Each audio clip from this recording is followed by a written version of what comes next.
You think you understand women. You think it's complicated. You think there's a code, some secret pattern to unlock. But what if I told you that the thing you're searching for has been right in front of you this entire time? What if the confusion, the frustration, the feeling of being lost comes from looking in the wrong direction?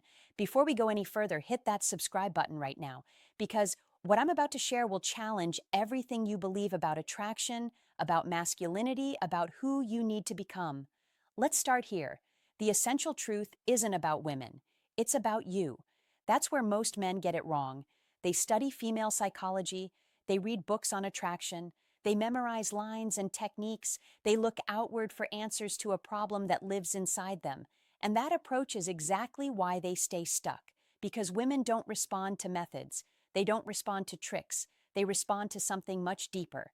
They respond to presence, to certainty, to a man who knows himself. And here's the uncomfortable part: most men don't know themselves at all. They know what they want, they know what they lack, but they don't know who they are when no one is watching.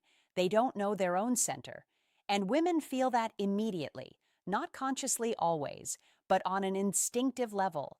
They can sense when a man is performing for approval, when he's shaping himself to fit what he thinks she wants to see. And that feeling, that subtle desperation, kills attraction faster than anything else. So let's be very clear. The one essential truth is this: women are attracted to men who don't need them to feel whole. Read that again. Women are attracted to men who don't need them to feel whole. Not men who don't want them, not men who act indifferent, but men who have built a life, a sense of self, a foundation of purpose that exists independently of female validation. That's the difference between wanting and needing. Wanting is healthy, it's natural, it's masculine desire expressed clearly, but needing is poison. It turns you into someone who gives away his power in exchange for attention. It makes you reactive, it makes you easy to control, and deep down it makes you invisible, because a man who needs approval is not a man women respect. He's a man they manage. He's a man they settle for when they can't find something better. And you deserve more than that. You deserve to be chosen not because you performed well enough, but because your presence adds value that can't be replaced. So how did we get here? How did men become so confused about something that should be natural? Part of it is cultural. We're told constantly that our worth is determined by how women see us, by how many matches we get, by whether she texts back, by whether we're chosen. And that framework is designed to break you. It puts your value in someone else's hands. It makes you a beggar in a game you should be leading. And when you adopt that mindset, you lose before you even start, because the frame itself is broken. It assumes that you need to be validated to have worth. It assumes that her approval is the measure of your success. But a man who believes that will never feel secure. He'll always be performing, always worrying if he's enough, always one rejection away from collapse. That's not strength. That's survival mode. And women don't want a man who's in survival mode. They want a man who's in creation mode, a man who's building something, a man who's moving toward a vision that matters more than her opinion of him, not because he doesn't care about her, but because he cares about himself enough to refuse to abandon his mission for the sake of comfort or approval. That distinction matters. It's the difference between being selfish and being self-respecting. Selfish men use people. Self-respecting men honor themselves, and in doing so become someone worth honoring. Now let's talk about what this looks like, because theory is useless without application. A man who embodies this truth doesn't chase. He doesn't constantly text. He doesn't rearrange his life to fit into her schedule, not because he's playing games, but because he genuinely has things that matter to him. He has work that demands focus. He has goals that require discipline. He has friendships that are meaningful. He has a vision for his life that doesn't depend on her participation. And when he's with her, he's present, fully there, not thinking about the next move or the right thing to say. He's simply himself. And that presence is magnetic, because it's rare. Most men are performing, trying to impress, trying to avoid saying the wrong thing, trying to manage her perception. But a grounded man doesn't manage perception. He just is. And in that simplicity, there's a kind of strength that words can't fake. You can't pretend your way into this. You can't mimic confidence if your foundation is insecurity.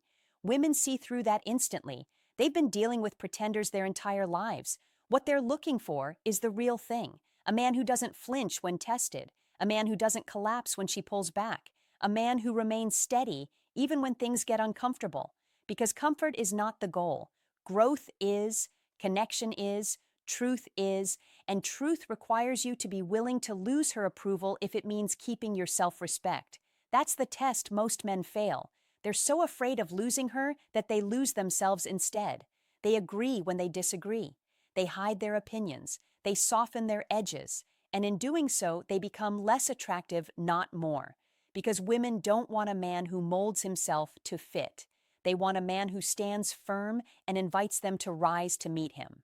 Not in an arrogant way, not in a controlling way, but in a way that says, I know who I am, and I'm not changing that for anyone. If we align, beautiful. If we don't, I wish you well. But I'm not negotiating my identity for the chance to be chosen. That's power, real power, not the kind that dominates, the kind that doesn't need to. Now let's address the fear, because I know what you're thinking. If I stop chasing, if I stop trying so hard, won't I end up alone? Won't she just move on to someone who gives her more attention? Maybe. And that's exactly the point. If a woman only stays because you're chasing, then she's not attracted to you. She's attracted to the attention. And that's not a relationship. That's a transaction. You give validation. She gives proximity. But there's no genuine desire, no real respect. And eventually it collapses because you can't sustain it. You'll burn out. You'll resent her. And she'll lose interest anyway. Because the man she's with isn't the man she wants. He's the man who needed her enough to sacrifice himself. And that's not attractive? It never was. So yes, some women will leave when you stop performing. Let them. They were never yours to begin with. What you're doing by embodying this truth is filtering. You're removing yourself from the pool of men who will do anything to be chosen. And you're placing yourself in the much smaller pool of men who are worth choosing. That shift changes everything. Because now you're not trying to win. You're simply being worth winning. And the women who recognize that will pursue you. Not in obvious ways always, but in the way they make time, in the way they invest, in the way they show up, because they understand that a man like you is rare and worth keeping. But here's the part that no one wants to hear. This only works if you actually do the work. You can't fake self-respect. You can't pretend to have purpose. You have to build it. Day by day, brick by brick. You have to invest in yourself the way you've been investing in trying to impress women. You have to get in shape, not for her, for you. You have to build your career, not to show off, but because it matters. You have to develop skills, read books, face your fears, grow. Because a man without growth is a man without value. And value isn't something you claim. It's something you demonstrate through how you live. Women don't care what you say. They care what you do. They care how you handle pressure. They care if you quit when things get hard. They care if you stand by your word even when it costs you, because those things reveal character, and character is what they're actually attracted to, not your looks, not your money. Those things help, but they're not the foundation. The foundation is who you are when everything is stripped away.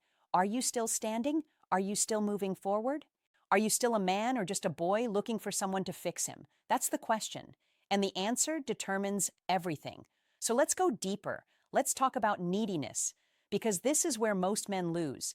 Neediness isn't about how much you text. It's not about how often you reach out. It's about the energy behind it. A needy man texts because he needs a response to feel okay. A grounded man texts because he wants to connect. See the difference? One is taking, one is giving, and women feel that distinction on a cellular level. When you reach out from need, you're asking her to fill a void. You're making her responsible for your emotional state, and that's a burden no one wants to carry. But when you reach out from fullness, from genuine desire, not desperate need, it feels completely different. It feels like an invitation, not a demand.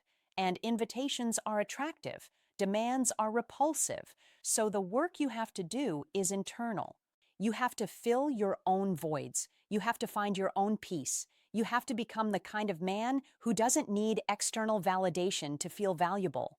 And that's hard. It requires brutal honesty. It requires you to look at all the ways you've been seeking approval, all the ways you've been performing, all the ways you've been abandoning yourself to fit in. And then it requires you to stop, to choose self-respect over acceptance, to choose authenticity over approval, to choose the long, hard road of building real value over the short, easy path of pretending to have it. And when you make that choice, everything shifts. You stop caring so much about what she thinks, not because you don't care about her, but because you care about yourself more. And paradoxically, that makes you more attractive, because you become unmovable. You become a rock in a world of shifting sand. And women are drawn to that. They're drawn to stability, to certainty, to a man who knows where he's going and doesn't need permission to get there. That's masculine energy at its core, directed, focused, unshakable. And when you embody that, you don't have to chase. You just have to be. And the right women will find their way to you. Not all women, not every woman, but the ones who matter, the ones who see your value and want to add to it, not drain it. Those are the women worth your time. The rest are distractions, and you're too valuable to be distracted. Now let's talk about rejection, because this is where the truth becomes uncomfortable. Rejection is not a reflection of your worth. It's a reflection of compatibility, or timing, or her own issues. But most men take rejection personally. They internalize it. They let it confirm all the negative beliefs they already have about themselves. And that's the trap, because when you do that, you give her power over your identity. You let one person's opinion determine how you see yourself. And that's insane. Think about it. She doesn't know you? Not really. She knows a version of you that you showed her, a version that may or may not be accurate. And she made a decision based on limited information and her own preferences. That's it. It's not a verdict on your value. It's just a choice. And you have to be okay with that. You have to be able to hear no and not fall apart. Because if you can't, you're not ready for a real relationship. You're still too fragile, too dependent on external validation. And that fragility will sabotage everything good that comes your way. So the work is to build resilience, to develop a sense of self that doesn't crumble when someone doesn't choose you, to understand that you are enough whether she sees it or not. And when you get there, rejection stops hurting. It just becomes information. She's not interested. Okay, move on. There's no drama, no spiral. No questioning your entire existence. Just a simple acknowledgement and a redirect of your energy towards something that matters. That's freedom. And freedom is what makes you dangerous. Not to women, but to the game itself. Because you're no longer playing by the rules you were taught. You're no longer seeking approval. You're offering value. And if it's not received, you take it elsewhere. No hard feelings, no bitterness, just a clean exit and a continued focus on your mission. That's the mindset of a man who understands the essential truth. He doesn't need women. He wants them. And that want comes from abundance, not scarcity, from desire, not desperation. And that changes the entire dynamic. So here's what I want you to do. Stop looking for the secret. Stop trying to figure women out like they're a puzzle. Start looking at yourself. Start asking the hard questions. Am I living with purpose? Am I building something meaningful? Am I respecting myself? Am I becoming the man I would respect? If the answer is no, then that's where you start. Not with dating advice, not with techniques, with yourself. Build your foundation, get your body right, get your mind right, get your mission clear, and then let everything else flow from that. Because when you're grounded, when you're purposeful, when you're whole, you don't need to chase. You attract naturally. Not everyone, but the right ones. And one right one is worth 1,000 wrong ones who only stayed because you begged. This is the truth, the one essential truth. You don't need to understand women. You need to understand yourself. You need to respect yourself. You need to build yourself into someone worth choosing. And when you do that, the rest takes care of itself. Not perfectly, not without challenge, but authentically. And that's what matters. So stop searching outside. Start building inside. Stop performing. Start being. Stop needing. Start wanting from a place of fullness. And watch how everything changes. This is your path. Not easy, but worth it. And if you're ready to walk it, if you're ready to become the kind of man who doesn't need validation to know his worth, then hit that subscribe button. Because this journey is just beginning, and you're going to need all the support you can get. Let's build something real together.